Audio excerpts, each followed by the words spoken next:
Hello guys, आज हम शुरू करेंगे क्लास 10th का चैप्टर 1 रियल नंबर्स।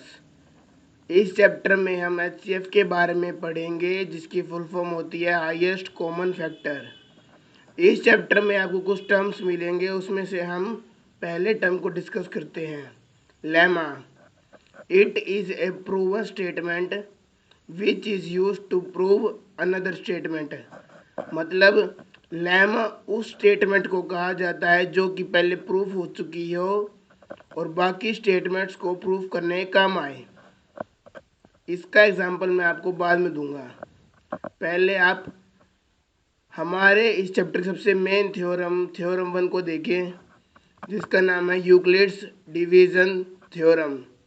थ्योरम और लेमा वर्ड सिमिलैरिटी रखते हैं, इसलिए आप इसको यूक्लिड्स डिवीजन लेमा भी कह सकते हैं।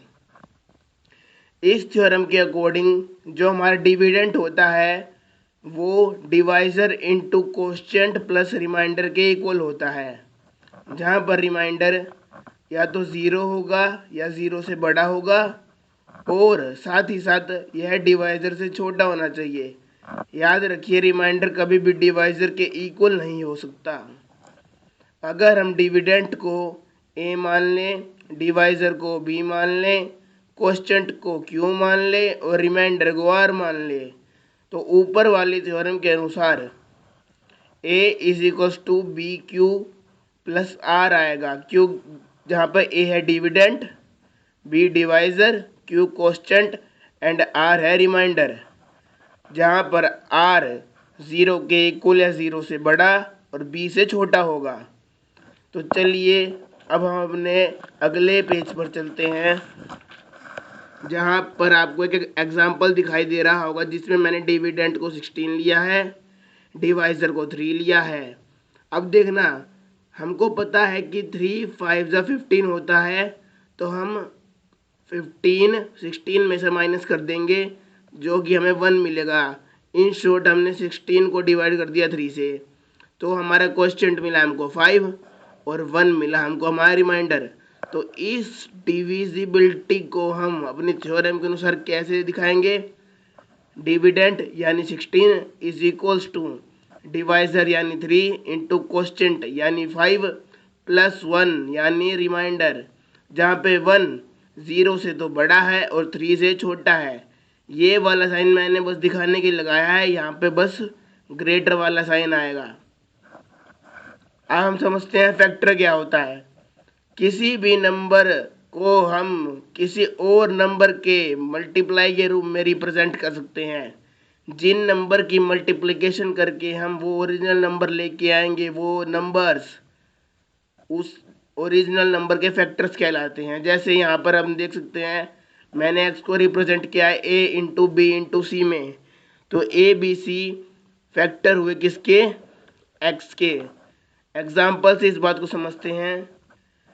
Find HCF of 20 and 30। ये सिंपल मेथड मैं आपको दिखा रहा हूँ, तो आपको ये तरीका तो आता ही होगा लाइन खींच के। तो 2 15 जा 30, 3 5 जा 15 और 5 1 जा 5। आप जानते हैं कि हम सबसे पहले उस छोटे नंबर को लेते हैं जिससे बड़ा नंबर कट जाए, तो इसलिए यहाँ पे हमने 2 लिया। अब 15 2 से तो कट नहीं सकता, तो हमने यहाँ पे 3 लिया और 5 तो 5 से ही कटेगा। तो 30 के फैक्टर्स हुए 2 3 एंड 5। 1 आप लिख भी सकते हैं, आपकी मर्जी है, या इसको छोड़ भी सकते हैं, क्योंकि 1 से कोई भी चीज़ को मल्टीप्लाई करते हैं तो वो वापस वैसे ही आ जाती है। तो हम 30 को रिप्रेजेंट कर सकते हैं 2 इंटू 3 इंटू 5 इंटू 1। ऐसे ही 20, हम 20 के फैक्टर्स करेंगे तो हमें ये मिलेंगे 2 10 जा 20, 2 5 जा 10 और 5 1 जा 5। तो 2 2 एंड 5 हो गए 20 के फैक्टर्स। तो हम इनको 20 को ऐसे दिखा सकते हैं 2 इंटू 5 इंटू 1। अब हमें कहा है हाईएस्ट कॉमन फैक्टर, तो फैक्टर तो हमने निकाल लिए। अब हमें कॉमन फैक्टर निकालने हैं। तो कॉमन फैक्टर क्या हुए दोनों में? देखिए, एक तो 2 हो गया, एक 5 हो गया, और 1 तो हर दो नंबर के बीच में कॉमन फैक्टर तो होता ही है, क्योंकि 1 तो हर नंबर के साथ मल्टीप्लाई में आता है। अब जो कॉमन फैक्टर है उनकी आप मल्टीप्लाई करके आगे लिख दीजिए, और जो अनकॉमन फैक्टर है उसको आप मल्टीप्लाई में वैसे का वैसा लिख दीजिए। जैसे 2 5 जा 10 इंटू 1 इज इक्वल टू 10, और 3 को हमने ऐसे का ऐसा लिख दिया और यहाँ पे हमने 2 को ऐसे का ऐसा लिख दिया। तो जो ये हमारा नंबर मिलेगा कॉमन फैक्टर्स को मल्टीप्लाई करके, वही होगा हमारा HCF यानी हाईएस्ट कॉमन फैक्टर। तो यहाँ पे HCF हो गया 30 और 20 का 10। अब ये तो था सिंपल मेथड। अब हमारा आएगा थ्योरम वाला मेथड, यूक्लिड्स मेथड। तो जब हम सेम एग्जांपल को देखते हैं अब इस मेथड से, तो जो दो हमारे नंबर दिए होंगे, सबसे पहले तो आप उसमें से बड़ा नंबर देखेंगे। जैसे यहाँ पे बड़ा नंबर 30 है और छोटा नंबर 20 है, तो बड़े नंबर को तो आप डिविडेंड कह देंगे और छोटे नंबर को आप डिवाइजर कह देंगे। अब आपको बड़े नंबर को छोटे नंबर से डिवाइड करना है। तो अगर हम 20 से 30 को डिवाइड करेंगे तो 20 पे पहले 1 पे जाएगा, 21 से 20 और 30 को होने में 10 का रिमाइंडर लगेगा तो +10 है। जो 21 से 20 +10 = 30। ये थ्योरम हमको तब तक अप्लाई करते रहना जब तक हमारा रिमाइंडर 0 नहीं आ जाता। यानी देखिए अभी रिमाइंडर 0 नहीं हुआ, पहले आप ये बात लिखेंगे अपने एग्जाम में, remainder is not equal to 0। ये हिंदी में समझाने के लिए लिखा है बस मैंने। आप जो यहाँ पे ऊपर वाली लाइन में डिवाइजर था उसको तो आप डिविडेंड बना लें और रिमाइंडर को डिवाइजर बना लें। अब step follow the same steps. 10 2 = 20 +0, तो यहाँ पे रिमाइंडर हमारा 0 आ गया। तो जब अब रिमाइंडर 0 आएगा तो आप डिवाइजर को रिमाइंडर से डिवाइड करना बंद कर दें। यानी जैसे हमने देखो यहाँ पे ऊपर वाले डिवाइजर को ऊपर वाले रिमाइंडर से डिवाइड किया है, अगर यहाँ पे 0 नहीं आता तो आप फिर से इस डिवाइजर को डिविडेंड लिख दे और जो यहाँ पे रिमाइंडर आता है उसको यहाँ पे लिख दे। पर अभी यहाँ पे 0 आ चुका है तो आगे फर्दर स्टेप आपको नहीं करना है। जो ये स्टेप होता है जहाँ पे रिमाइंडर 0 आ जाता है उसको हम लास्ट स्टेप कहते हैं। तो लास्ट स्टेप का जो डिवाइजर होगा वो हमारे दोनों नंबर्स का HCF होगा। तो लास्ट स्टेप का डिवाइजर यहाँ पे 10 है तो हमारा HCF भी कितना आ जाएगा 10। अब हम अपना NCERT का फर्स्ट एग्जांपल देखते हैं। यूज इलोड्स एल्गोरिदम या थ्योरम, एल्गोरिदम और थ्योरम भी सेम वर्ड होते हैं लगभग, to find the HCF of 4052 and 12576 है। अब बड़ा नंबर हमारा ये, तो इसको डिविडेंड लें, छोटे नंबर को डिवाइजर लें और यहाँ पे रफ साइड में डिवाइड करके देख लें। तो यहाँ से आप देखते हैं ये हमारा 3 पे गया, ये ऐसा हमारा स्टेटमेंट आई और हमारा रिमाइंडर आ गया 420। तो यहाँ पे मैंने क्वेश्चन लिख दिया, डिवाइजर के मल्टीप्लाई में जो 3 था और रिमाइंडर हमारा 420 लिख दिया। अब रिमाइंडर 0 नहीं हुआ तो इस डिवाइजर को डिविडेंड बना लें, रिमाइंडर को डिवाइजर बना लें, फिर से इसको डिवाइड करें। क्वेश्चन 9 आया और रिमाइंडर 272 आया। यहाँ पे रिमाइंडर 0 नहीं हुआ, फिर इस डिवाइजर को डिविडेंड बना ले, रिमाइंडर को डिवाइजर बना लें, फिर से फॉलो सेम स्टेप्स। ये आप कैलकुलेशन देख सकते हैं इसकी भी, यहाँ पे भी रिमाइंडर 0 नहीं हुआ, सेम स्टेप फॉलो करें जब तक रिमाइंडर 0 नहीं जाता। तो आप देख सकते हैं यहाँ पे आप चलते रहेंगे और लास्ट में हमारा ये आ जाएगा जहाँ पे 24 डिविडेंड होगा, 4 रिमाइंडर होगा। तो अब 4 6 = 24 होता है तो रिमाइंडर आ गया 0, रिमाइंडर आ गया तो ये हमारा लास्ट स्टेप हो गया। लास्ट स्टेप हो गया तो इसका जो डिवाइजर है वो हमारा हाईएस्ट कॉमन फैक्टर हो जाएगा। तो हमारा इन दो नंबर्स का हाईएस्ट कॉमन फैक्टर हो गया 4। अब आप ध्यान से एक बात देखिए, मान लीजिए कि हमको शुरू में ये दो नंबर की जगह ये दो नंबर मिलते हैं 4052 एंड 420, तो भी तो हम यही स्टेप फॉलो करते, पहले ये स्टेप लिखते फिर ये लिखते फिर आगे चलते जाते। अगर हमको ये दो नंबर दिए होते तो हम ऐसे ही चलते जाते। तो आप ध्यान से देखिए लास्ट में तो ये यहीं पे 0 होता ना। तो जो हमारा इन दो नंबर का HCF है या इन दो नंबर का HCF है, यानी हर डिविडेंट का उसके डिवाइजर के साथ जो HCF होगा वो यहाँ पे 4 ही होगा, क्योंकि ये एक सेम पैटर्न को फॉलो करेंगे रिमाइंडर 0 आने तक। अब एल्गोरिदम का मतलब आप फिर से यहाँ पे एक बार देख लीजिए, इसका मतलब होता है series of steps to solve a problem. मतलब एक स्टेप्स की ऐसी सीरीज जो हमारी एक पर्टिकुलर प्रॉब्लम को सॉल्व करने काम आती है। तो आप देख सकते हैं हमारे इस क्वेश्चन में लगभग 8 स्टेप्स हुए हैं। तो देखिए ये एक एल्गोरिदम बन गई, मतलब एक सीरीज बन गई जो हमारी इस प्रॉब्लम को सॉल्व करने काम आई है। आप चाहे तो इस सेम क्वेश्चन को इस जनरल मेथड से ट्राई करके देख सकते हैं, सेम आंसर आएगा।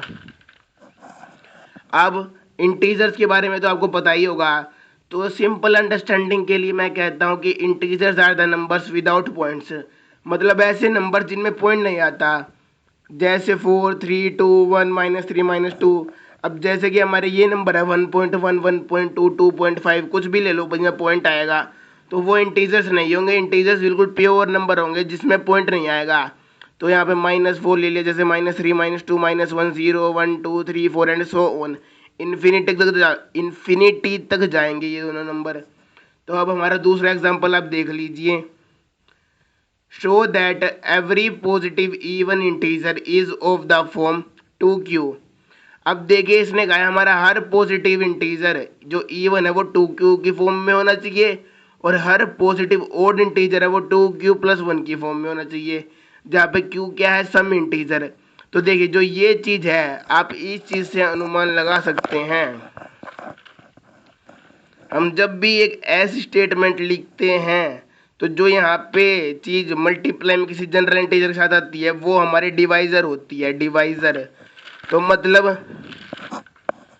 इस क्वेश्चन में जो हमें डिवाइजर दे रखा है वो 2 है, इवन के केस में 2q है, और यहाँ पे रिमाइंडर 1 भी बचना चाहिए, ओड के केस में यहाँ पे रिमाइंडर 0 है। तो आप देखिए पॉजिटिव इवन इंटीजर कौन से होते हैं, जो 0 से राइट हैंड की तरफ आएंगे, और इवन कौन से होते हैं, 2 4 6 8 10 12 एक्सेट्रा। तो यहाँ मैंने कुछ इंटीजर से ले लिए हैं 2 4 6 8।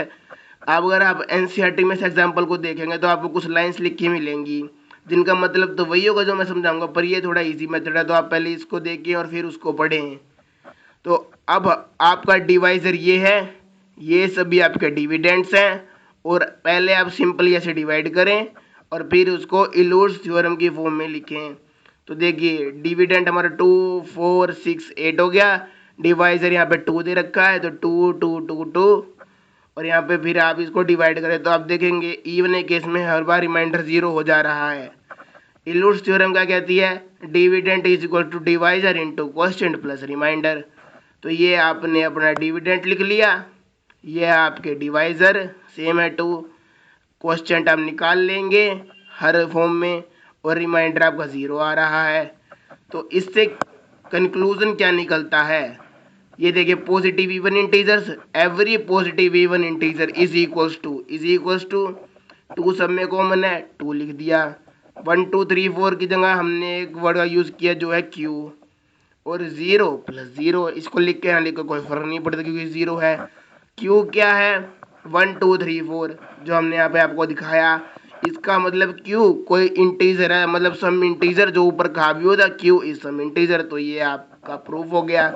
सेकंड पार्ट करते हैं पॉजिटिव ओड इंटीजर्स का। ओड इंटीजर्स लिख लिए, इनको डिविडेंड ले लिया, डिवाइजर 2 था 2 ले लिया, डिवाइड कर दिया, हमने इसको अपनी थ्योरम के अनुसार लिखने की कोशिश की। तो dividend is equal to divisor into quotient plus remainder, ये आपके डिविडेंड्स, डिवाइजर 2, ये आप डिवाइड करके क्वेश्चन निकाल लेंगे, और रिमाइंडर आपका 1 बच रहा है जो भी आप निकाल लेंगे। Conclusion, every positive odd integer 2 सब में कॉमन तो 2 लिख लिया, इन नंबर्स की जगह q का यूज कर लिया, और रिमाइंडर 1 है तो +1 सब में। q 0 1 2 3 4 हो सकता है, q क्या है, इंटीजर है, क्योंकि 0 भी एक इंटीजर ही होता है, तो q इज सम इंटीजर। अगला example number 3 from NCERT. Show that any positive odd integer is of the form 4q + 1 और 4q + 3। तो यहाँ पे आप क्लियरली देख सकते हैं कि ये आपका 4 जो है वो डिवाइजर रहने वाला हर केस में, पॉजिटिव ओड इंटीजर आपके डिविडेंड्स रहेंगे, और रिमाइंडर 1 या 3 बचना चाहिए, आपको ये प्रूफ करना है। तो पिछले वाले क्वेश्चन की तरह आप ट्राई करना चाहे तो कर लें। Positive odd integers 1 3 5 7 9 13 15 and so on, 11 भी होता है देखिए।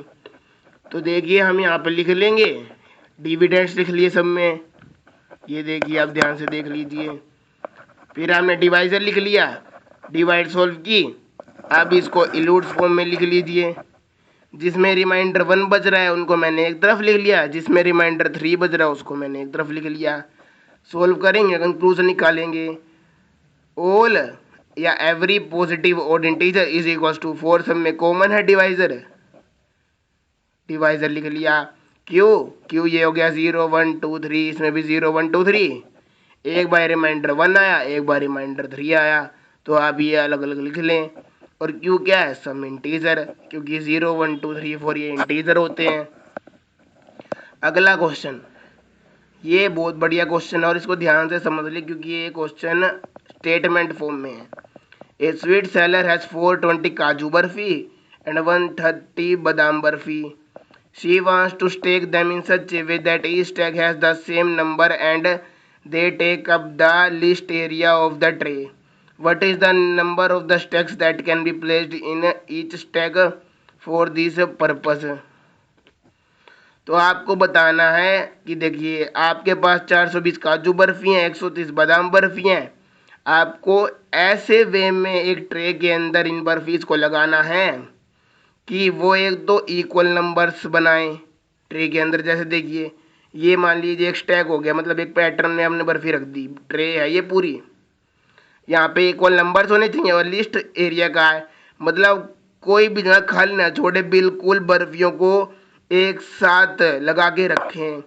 मतलब ये पूरा एरिया है, इसमें बिल्कुल भी जगह नहीं रहनी चाहिए। कंसीडर कर लीजिए स्क्वायर बर्फी हैं तो बिल्कुल चिपका के रख दो उनको, तो बिल्कुल भी एरिया वेस्ट नहीं होगा ट्रे का। तो हमने ऊपर भी भर दी, यहाँ पे खाली नहीं होनी चाहिए कोई भी जगह। एम बताना है, बर्फीज का नंबर बताएं जो हर स्टैक के अंदर होंगी। तो ये देखिए ये काजू बर्फी लगा ली मैंने और ये बादाम बर्फी लगा ली। अब देखिए ये जो नंबर ऑफ बर्फी हैं एक स्टैक के अंदर ये हैं, इनको हमने एक्स मान लिया। और देखिए जो हम ऐसे बर्फी लगाएंगे, स्टैक तो हमारा ये है ना, ये तो हमारी विड्थ की तरह हो गया एक तरह से ट्रे की। तो इस जिसमें काजू बर्फी आई वो हमने वाई मान ली विड्थ, और जिसमें बादाम बर्फी आई वो हमने जेड मान ली। अब जो काजू बर्फी हैं उनका नंबर कैसे निकालेंगे? दिस इंटू दिस, मतलब एक्स इंटू वाई। और जो बादाम बर्फी की संख्या है वो हम निकालेंगे एक्स, क्योंकि ये विड्थ तो सेम है ना बादाम बर्फी की भी, इंटू जेड। तो देखिए क्वेश्चन के अकॉर्डिंग हमारी काजू बर्फी 420 थी, इनके नंबर हम निकाल ले एक्स इंटू वाई, और बादाम बर्फी 130 थी, इनके नंबर निकाल ले एक्स इंटू जेड। तो अब देखिए आप यहाँ पे देख सकते हैं एक्स जो है वही हमारे स्टैक में बर्फी का नंबर है, और एक्स दोनों में कॉमन फैक्टर भी है। देखिए दोनों की मल्टीप्लाई में ये एक्स आ रहा है, मतलब ये कॉमन फैक्टर भी है और एक लौता कॉमन फैक्टर है, मतलब हाईएस्ट कॉमन फैक्टर भी ये है। तो अब आपको एचसीएफ में मतलब इन दोनों का एचसीएफ निकालना है, जो कि एक्स की वैल्यू होगी और वही हमारा आंसर होगा। तो यूक्लिड्स थ्योरम का यूज़ करेंगे। 420 बड़ा नंबर है तो डिविडेंड, 130 छोटा है तो डिवाइजर, इसको डिवाइड करेंगे 3 पे जाएगा 390, रिमाइंडर बचेगा 30। तो dividend is equal to divisor into quotient plus remainder. Remainder 0 नहीं हुआ, अब इसको डिवाइजर को डिविडेंड बना लो, रिमाइंडर को डिवाइजर बना लो और इसको डिवाइड कर दो। 3 4 12 120 और 10 रिमाइंडर बच गया है। रिमाइंडर अब भी 0 नहीं हुआ, तो अब इसको डिविडेंड बना लो, रिमाइंडर को डिवाइजर बना लो। 3 10 30, ये देखिए मैंने कर भी रखा है यहाँ पे। रिमाइंडर हो गया 0, अब रिमाइंडर 0 हो गया तो हमारा लास्ट स्टेप है। लास्ट स्टेप का जो डिवाइजर है वो हमारा एचसीएफ होता है। तो एचसीएफ हमारे यहाँ पे एक्स था, एक्स की वैल्यू हमारी 10 आ गई, तो number of barfis in each stack is equals to 10। ये लाइन लिखना जरूर याद रखें, क्योंकि इस लाइन को लिख के बिना अगर आप यहाँ तक आंसर छोड़ देंगे तो आपका आधा या एक नंबर कट सकता है। तो इस लाइन को लिखना जरूर याद रखें स्टेटमेंट वाले क्वेश्चन में। अगर आपको ये वीडियो पसंद आई तो मुझे सपोर्ट करें, और इस वीडियो के जो ये नोट्स हैं जो मैंने बना रखे हैं वो आपको नीचे डिस्क्रिप्शन में पीडीएफ के फॉर्म में ही मिल जाएंगे।